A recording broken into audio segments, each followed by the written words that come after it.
Everybody, welcome to Tea Time History Live. Today, I'm going to talk to you about. Well, I've been on 2 visits since the last show, so I'm going to talk to you about where I've been. Worcester Cathedral archives, specifically King John's will, his thumb bone, a Dane's skin. You'll want to know about that, and yesterday I was at Hever Castle, so I'm going to tell you about the Catherine and Anne exhibition, which is on there as well. I'm streaming live on Instagram, YouTube, and Facebook. Welcome. Thank you for joining me. If you're joining me live, if you're part of the catch-up crew, a warm welcome to you too. And if you're listening on the podcast, hi everybody joining. Hope you are having a great day. Let me know if you can hear me okay, because I've got a slightly different mic set up today. So on Instagram, especially, if you can let me know, I would be most grateful with a thumbs up or such like. It will know that. Let me know that you can hear me. So for those of you who I can see joining as we get going, so yes, this week, so in the last few days, I've been on a few visits. One was to Worcester Cathedral Library and their archives, which is incredible. There will be a full interview. Thank you, Jasmine. There will be a full interview coming out in March. I was with David Morrison, who is the librarian at the archives at Worcester Cathedral, and he showed me so many things that I feel incredibly lucky that I went, that I was able to handle some manuscripts, books, these things are over 1,000 years old, some of them, and just see some incredible pieces of history. So the full interview will come out on YouTube and on the podcast in March. So quite a bit of editing to get together for that one, which I do all myself, by the way. So any mistakes are always fully my own. Also, I have been to Hever Castle in the interim between seeing you last week and now. I was actually down there to have some meetings about the tours that I have going there this year. All 3 of this year's tours will be at Hever Castle at some point, staying there and having dinner in the Great Hall and having a after hours tour of Hever. So I was getting all of that in place, and also getting to see the new Catherine and Anne exhibition. So Hever are doing now seems like an annual wonderful exhibition. Last year it was Becoming Anne. This year it's Catherine and Anne, looking at the relationship between Catherine and Aragon and Queen Anne, and the things that were more similar between them than what's the usual emphasis, which is on how they differed. So it is a new take. I know I'll come back and to that and tell you about that more a little bit later on. So thank you for joining me, as I've said, and you can support me by badges on Instagram, stars on Facebook, super chats on YouTube. You can also buy me a coffee at buymeacoffee.com/Philippa. Still got in there early because that's my one. But what I really want you to do is join my Patreon. A lot of you I can see in here are already members of my Patreon. Because in there I can give you a lot more back. You get early access to content, you get early access to tickets. So currently, all the bookings for the Anne Boleyn tour May 2024 are from my patrons, because they have up to 3 o'clock today to exclusively book that tour.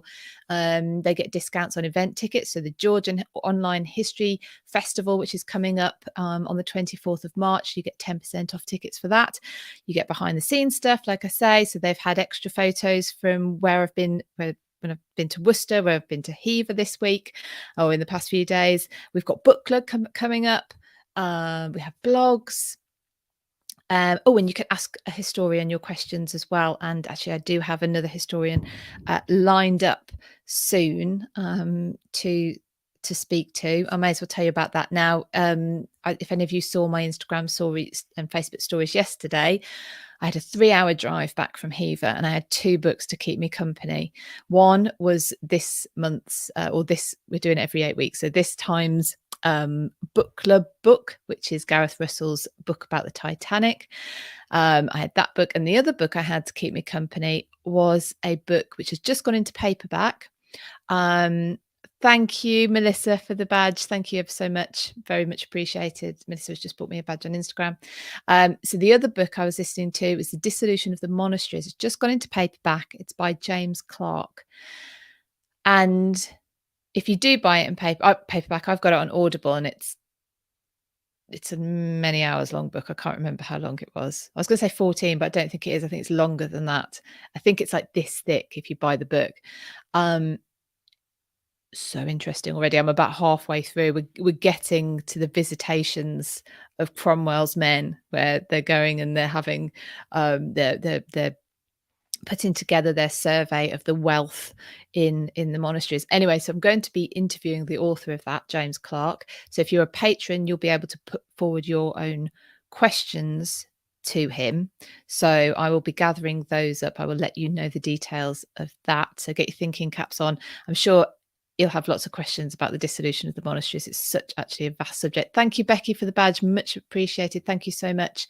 I hope so any of you who are buying me badges and super chats and stars, you are, I don't know if I can move, if I move this, I don't want it to rustle, but you have enabled me to buy these little Rode mics, which enabled me to do the interview with David Morrison at Worcester Cathedral Archive on Friday, because I just clipped onto him, and we went round and chatted about what we were looking at. And it's enabling me to do this today, and it's enabling me to do, I've got in the next few weeks more of those sort of walk around interviews that I'm going to be able to do. So thank you ever so much to everyone who's bought me badges, bought me a coffee, and bought me stars and super chats. Anyway, thank you for that.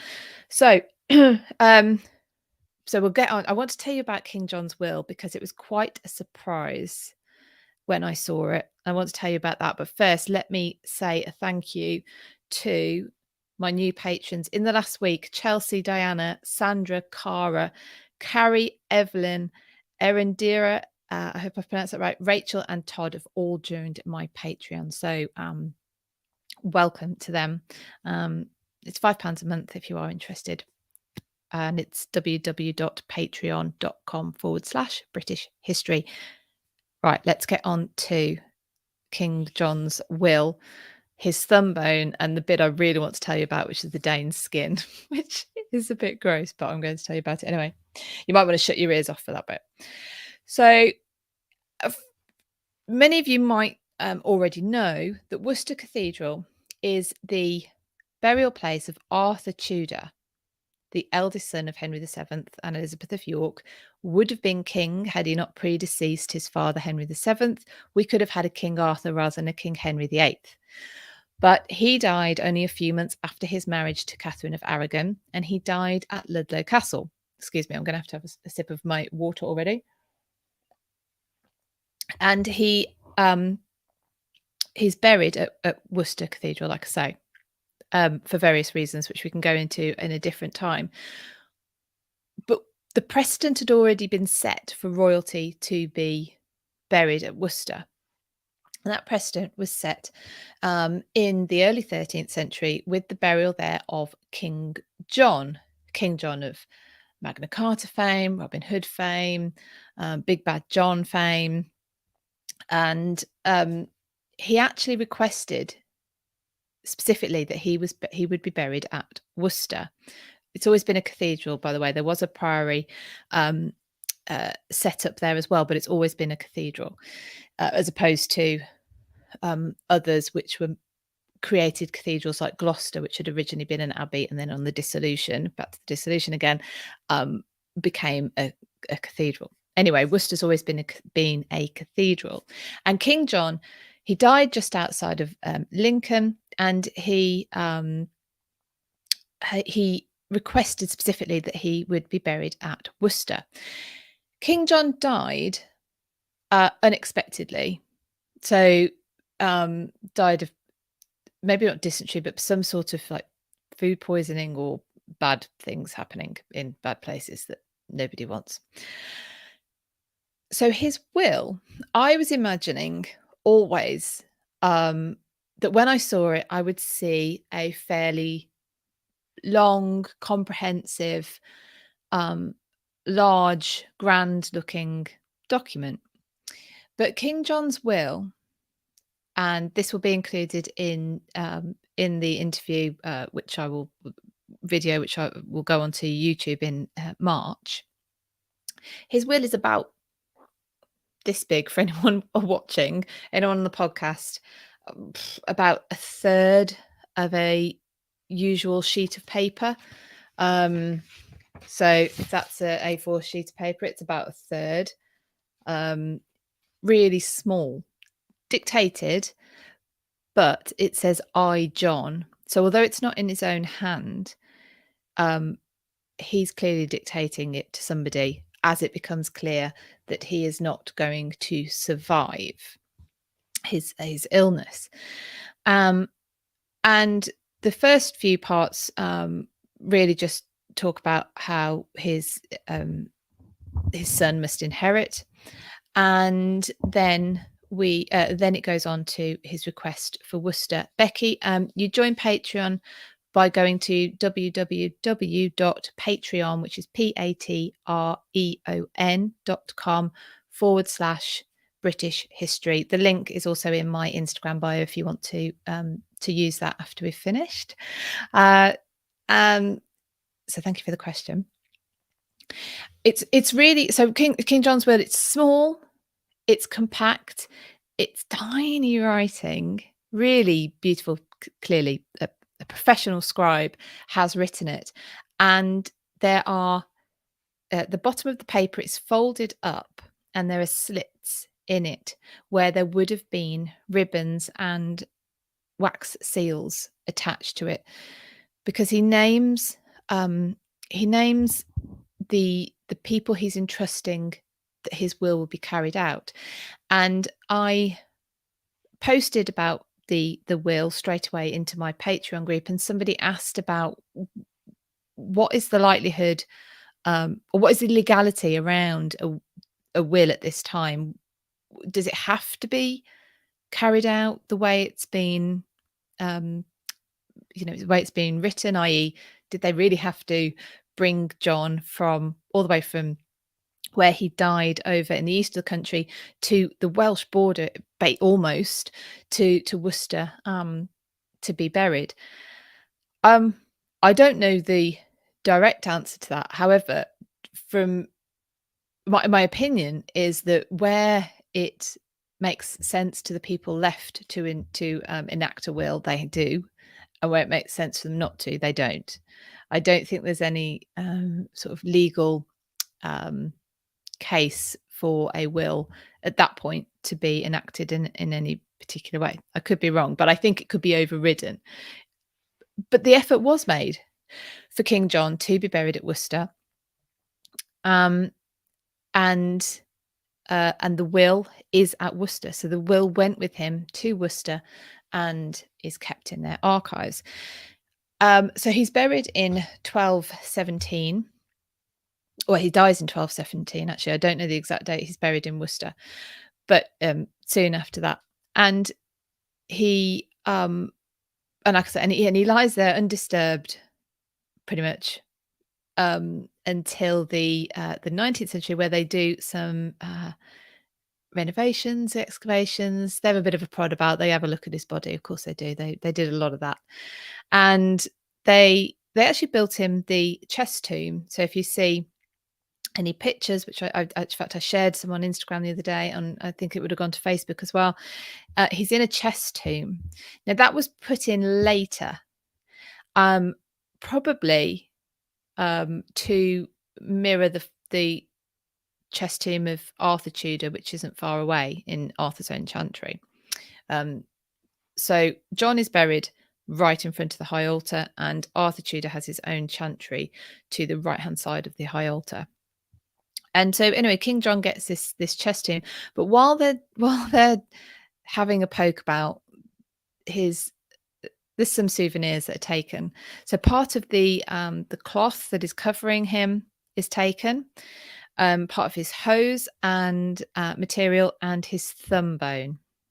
All of those are now on display at the archives at Worcester Cathedral, um, which is a bit gruesome. Now, when I got there, it's a fantastic library, and when I publish the interview, you'll see photos and video of this place. It's beautiful. Um, but under this lovely display cabinet, which has King John's will in it, it has his thumb bone, it has this piece of the cloth. In fact, it's a lion, embroidered lion is the part of the palfrey cloth that's there, and some of his material from his trousers. As well as that, yeah, thumb bone, Becky, I know it's gross, it's gruesome. And why they took it, and it was donated. It then been passed down to a family and then donated, so it was lost effectively until it was given back.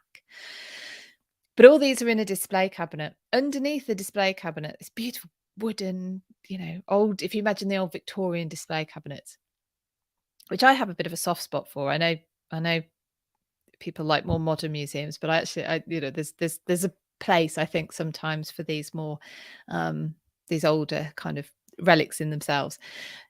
Underneath this display cabinet is a purpley pink plastic box which just says King John's artifacts, and it's basically in case there's a fire. This has been kicked off, I think, or reinvigorated by of course, the fire at Notre Dame, and um, fire is going to devastate. We've lost so much to fire and flood over the centuries, and you've got to think practically. If there's a fire there, how are things going to be removed when the people in there are firefighters? They're also fighting the fire, and they've got their gloves, and there's smoke and there's soot. Anyway, so they have.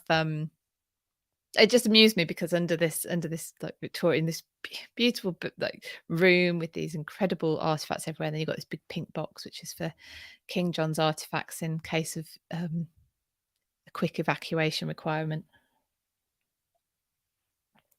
In the same case as King John's will, which as I said was much smaller than I expected, much shorter, very succinct. Brevity was key at the time.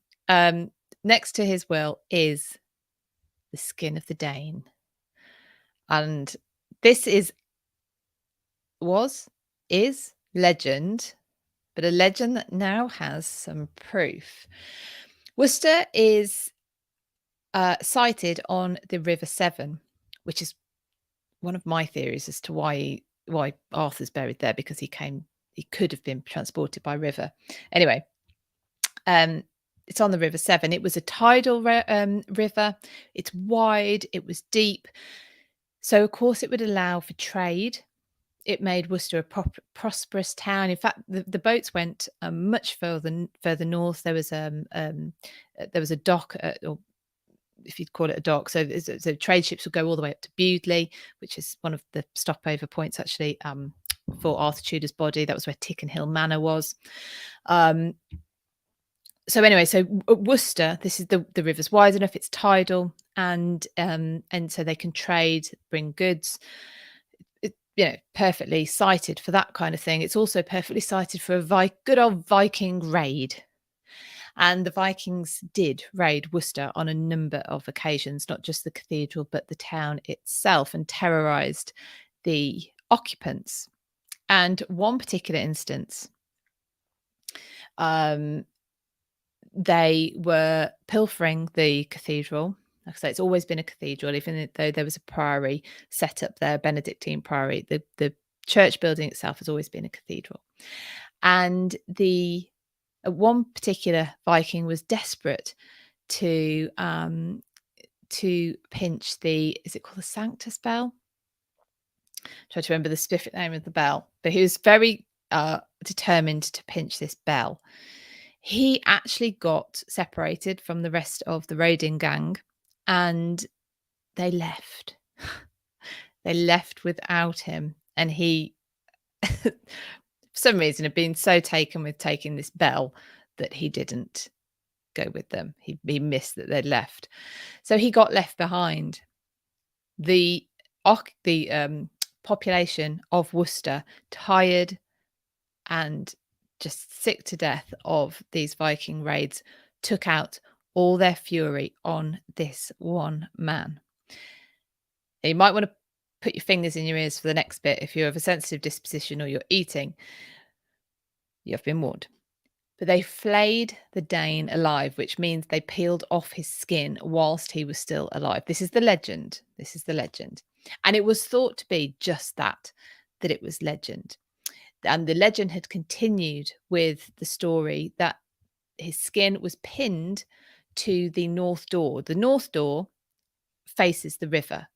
So that would be a warning to any future Viking raiders.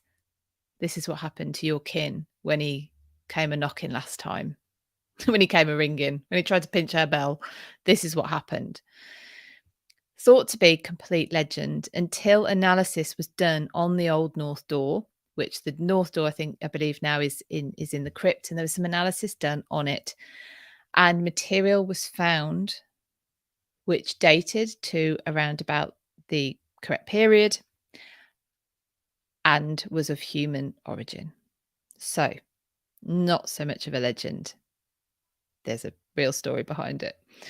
So, and that skin will also appear in my video because it's on display. It's on display right next to King John's will in the Worcester Cathedral archives. So, because we hear a lot about Viking raiders, we don't hear as much about when they got their comeuppance. So, I just love the fact that legend actually turned out to be have a grain of truth about it. So like I said, that interview, Becky, sick face, I know. When so that video should, all being well, be available in March. It will be available on the podcast as well. So I will do my best to describe what we were looking at. Some of the manuscripts, well, all of the manuscripts were incredible, and they dated back, like I say, to Anglo-Saxon times, some of them. Now, over time as well, pieces would be used, I don't know, say older books would be taken apart and used to bind new books, or for whatever reason, used for other purposes. And so there are some just fragments of incredibly old books, which have been found in more recent ones. So there's all sorts we're going to cover.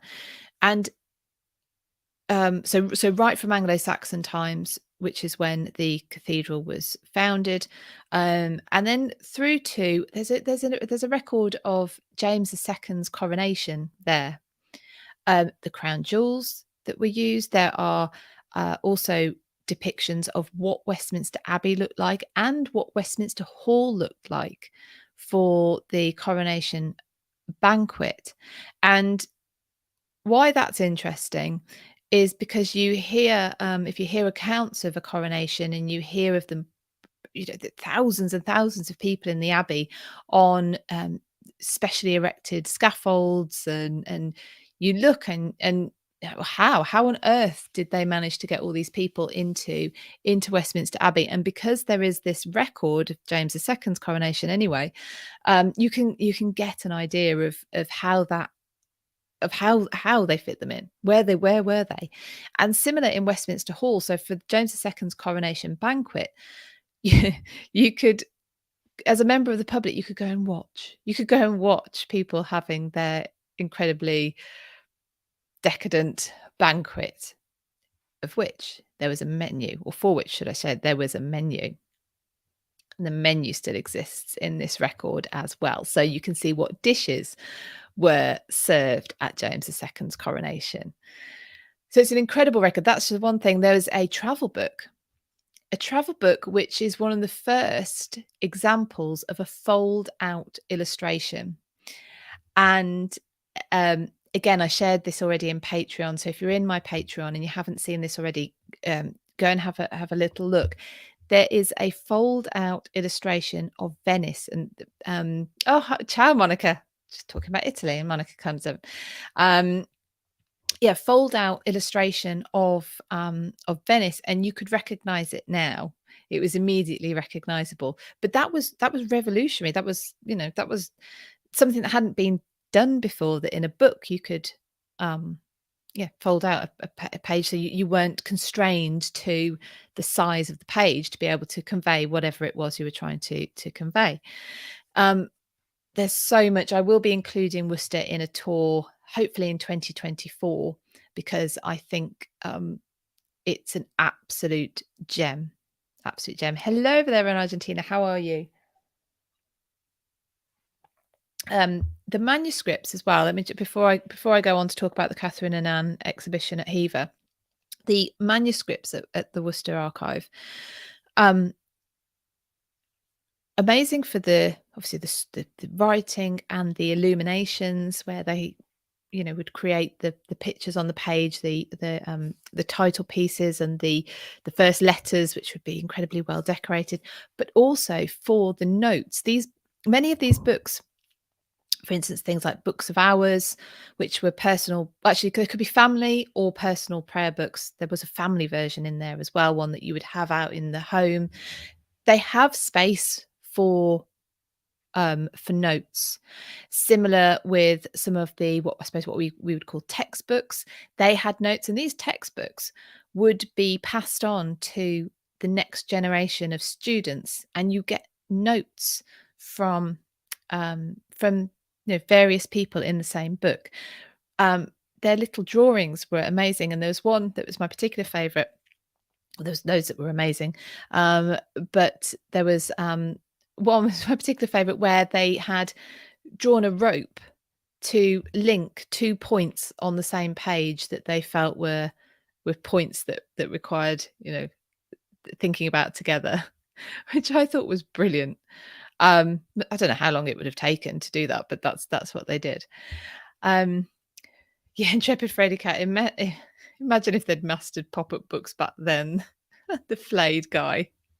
Yes, telling the legend of the Dane at Worcester in a pop-up book might be fairly gruesome. Oh goodness me. Yes, so there's going to be a lot. This is why it's going to take me quite a bit of editing as well for that interview. But like I say, that should be out in March. So I'll go on to tell you now about the Catherine and Anne exhibition at Hever Castle, where I was yesterday. So I was down there for the exhibition. Desperately wanted to see that exhibition, and also I was meeting with the staff there that I make all the arrangements with for the tours. Which, by the way, the Anne Boleyn tour May 2024 will go on sale at 3:00 this afternoon to people who aren't patrons. If you're a patron, you've got till 3:00 to book before other people are allowed to. So it will go live on the website www.britishhistorytours.com at 3:00 this afternoon. If you had already contacted me about it, I will be emailing you the link directly as well. So let's get on to the Catherine and Anne exhibition. So this exhibition at Hever, I believe, was born out of an idea. Oh, first of all, I should say a huge thank you to Kate McCaffrey and Alison Palmer, who Alison is the Caroline, May 2024. 2023 is already sold out. Although I do have 2 tours in this year, 2023, that there are still spaces on, both of which go to Hever. The Private Life of Anne Boleyn in June and July. It's the end of June. It starts 29th of June, goes into July, is going to be amazing. And Kate McCaffrey, who is the assistant joint curator at Hever Castle, is actually speaking on that tour. She's going to be speaking to us about Anne Boleyn's Book of Hours. Kate did an incredible amount of research into Anne's printed Book of Hours. So there's a written one and there's a printed one. And Kate's work, and you can see the interview I did with Kate on my YouTube channel. The printed version so there's two books of hours of Anne's at Hever, and Kate did her research into the printed version, and she found where the book had gone to afterwards, because the book survived to say, so where was it in the interim, and she managed to uncover quite a bit about that journey. During her research, she became made aware that Catherine of Aragon had had the same book, printed at the same time, same place, and held in the Morgan Library in New York. Um, that book is currently at Hever, being displayed a few feet away from Anne's book. And so you can make a direct comparison. And I think it was Kate's discovery, or link between those two books that gave the inspiration for this exhibition at Hever. What is it that actually the women had in common? What are their links, as opposed to always talking about what divided them, what made them different, what actually made them similar, other than the fact they're both married to Henry, of course. And these devotional texts, created at the same time, same place, are a direct link. They're reading the same book. Now, these books were personalized. They were highly personalized. And one of the things that you notice is that Anne's is more highly decorated than Catherine's, possibly indicating the sort of alteration in status by that point. So they are both on display now. Catherine's book is only there until the end of June. So if you're on tour with me this May, you will see the book. But it goes back the end of June, and we're not at Hever again till the start of July. But obviously, if anyone's traveling independently, if you're in the UK or you're coming to the UK and you want to see that exhibition, yeah, just be aware that at the end of June, Catherine's book goes back. But I do have it on good authority that there will be a very exciting book taking its place as well. Now, a few things in the exhibition have been donated or loaned for the moment that they weren't known about. This is amazing. So the publicity, that Kate and Alison and Owen do about their exhibitions leads people to say, "Oh, I've got such and such. Is that of interest?" One of the things was Richard Burton's costume from Anne of a Thousand Days. That's on display there. The costumes, that's in a private collection. Somebody has that. There are other costumes on display as well from Becoming Elizabeth. The exhibition goes on to talk about Mary and Elizabeth, the daughters of Catherine and Anne, and how that coexistence continues into the next generation of rivalry and just these links that can't be broken, can't be gotten away from. And Kate Blanchett's costume from I can't remember when she played Elizabeth. I can't remember the name of the film now. The golden coronation gown. So they've got that with the coronation portrait of Elizabeth, and also displayed a blow up of I can't think what it's in now, but it's in a book in the National Archives, which shows it's an illumination, and it shows Mary wearing the same coronation gown. So although we in our minds we can see Elizabeth the first in her gold coronation gown, Mary, her sister, also wore that coronation gown. They had the same. So they're there. One of the things that's on display that I found incredibly exciting, and so do they, and they're hoping to get some analysis done on it, is a not seen until now portrait of Catherine of Aragon. It's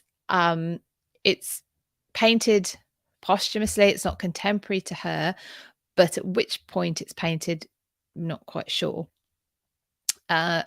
So that's on display in the Books of Hours room, in the same place as Catherine and Anne's Books of Hours are on display at the moment. And I was really captivated with that.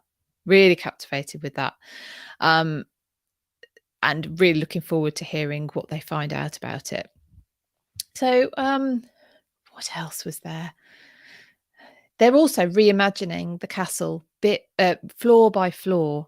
So this is brilliant. They're going to look at, they're going to recreate parts of the castle as they would have been in different time periods.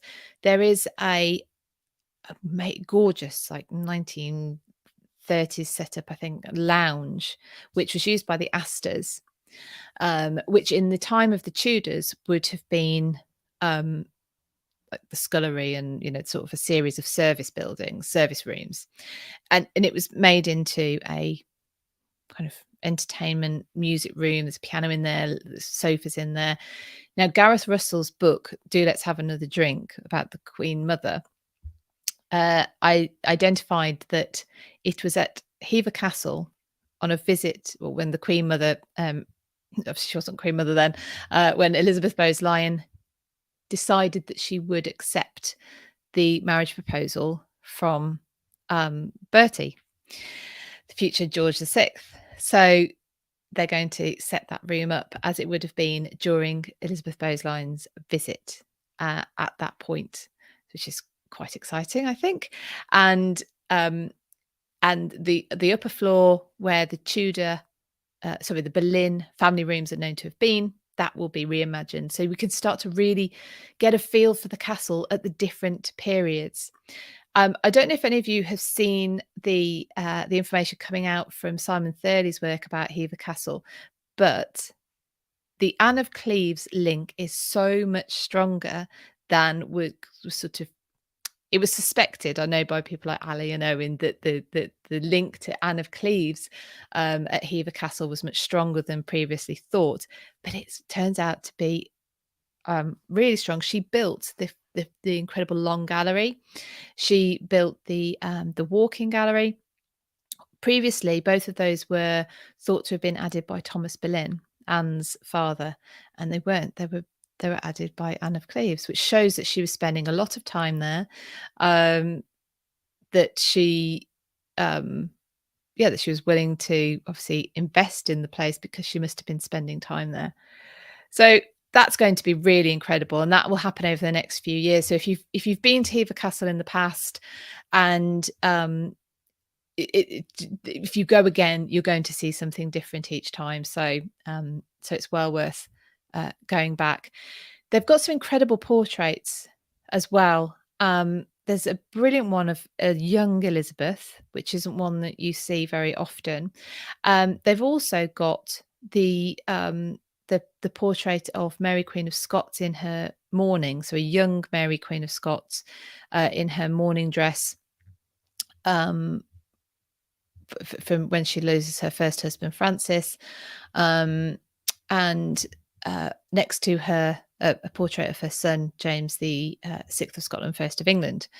So it really is incredible. Now shall we bust a myth? Would you like me to bust a myth about Hever Castle? There is a room that is called Henry VIII's bedroom or bedchamber, and that's then sort of been repeated, and then stories come up about how when Henry visited Anne at Hever Castle, he never stayed at Hever Castle. Not that anyone knows of. The term, the name given to the bedroom was actually given by Astor, who was just faithfully trying to sort of remember the history of the castle.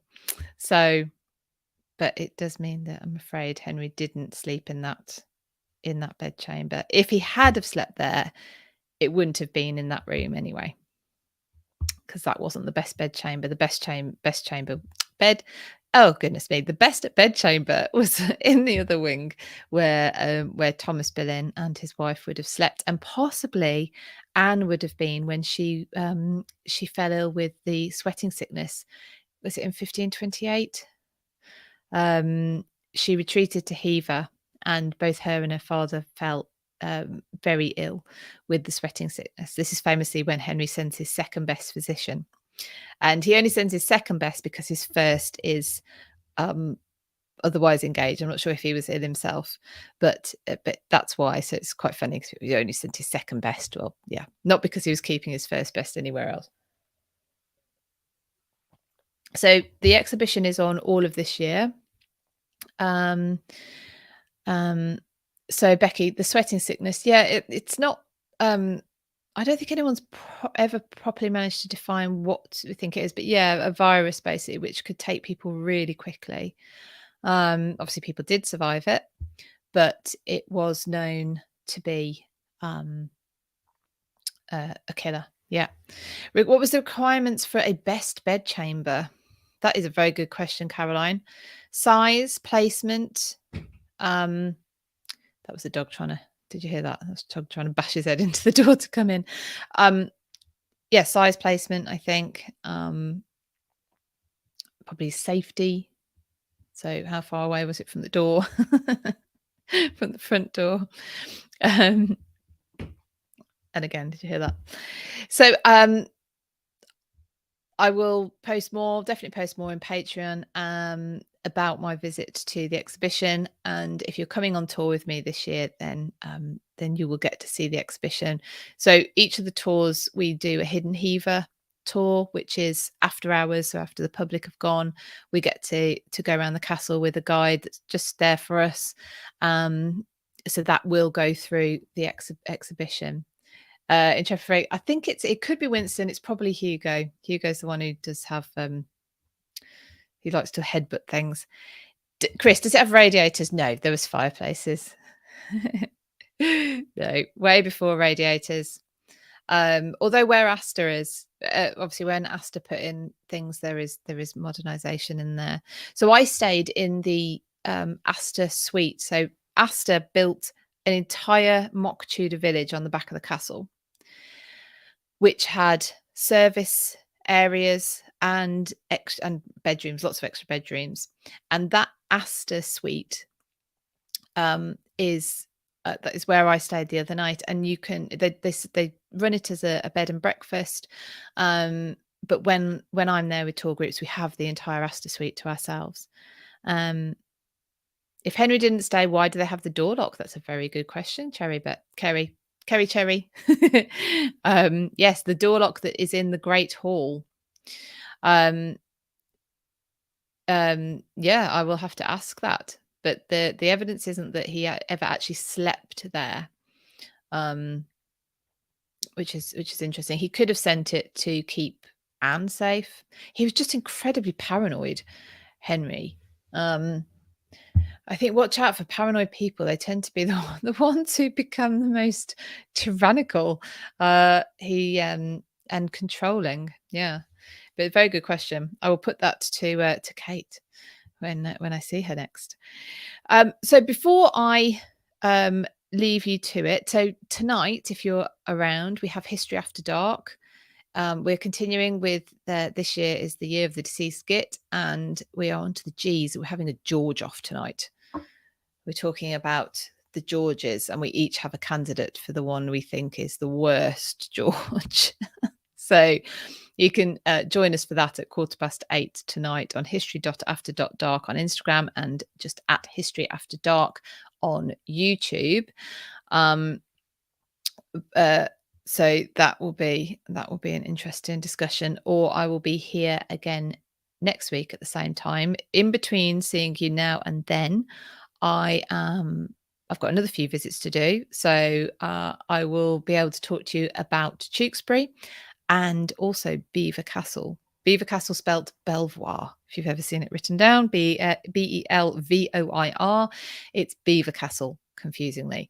So I would have been to both of there and to Tewkesbury by the time I see you here next week. So that is what I'll be talking to you about next week.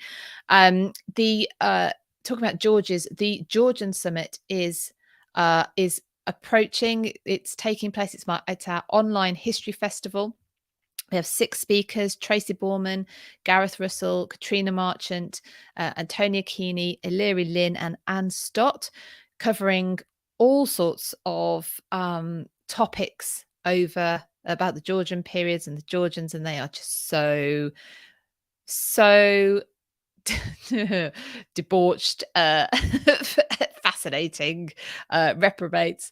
It's just yeah, it's very, very interesting talks. I've already got a few of them in, which I've seen, so I can vouch for them. We're talking about Princess Charlotte Ann Stotters. Tracy Borman is talking about Henrietta Howard, George's mistress. Gareth is talking about the state and island. Katrina Marchand is talking about bare knucklers, the world of bare knuckle boxing in Georgian England. Antonia Keeney is talking about the saints and sinners of Blenheim Palace, so the real life stories, which she says might make the writers of what's it called? What's the show called? Bridgerton blush. So there's that as well. And Illyria Lynn, of course, talking about the fashions, Georgian fashions, which were, to be fair to them, pretty good, pretty bang on. They were fun. So if you want your a ticket for that, there is a link from my Instagram bio. It's on Eventbrite. If you go to Eventbrite and search the Georgian Online History Festival, Intrepid Fraidy Cat, I will pop a link in here. I should have thought about that first earlier. I will pop a link into that on here as soon as we finish. You can also go to my website, www.britishhistorytours.com, and look at events, and you'll find the link there as well. And it's got the link to the speaker schedule, which you'll see. So White Rags, Anne would not have wanted Catherine at Hever. No. Yes, well, yeah, quite possibly. It's very sympathetic to Catherine as well. This is not an Anne versus Catherine exhibition at all. It doesn't pit them against each other. And actually, there's a lovely little part of the exhibition where Catherine's portrait is up above candles, and the candles have blue and pink ribbons on them to represent Catherine's pregnancies. Really poignant and lovely way to represent her multiple pregnancies, which of course her and Anne did have that in common also, miscarrying, that incredible pressure to give Henry a son, possibly more on Anne actually than Catherine at some point, because he had gone through the break with Rome and annulling his first marriage because Anne was going to give him a son, and it didn't happen. But yeah, back to the Georgian festival. If you go to Eventbrite and search the Georgian Online History Festival, you should find it. Or like I say, you can find the link in my Instagram bio and on my website, www.britishhistorytours.com.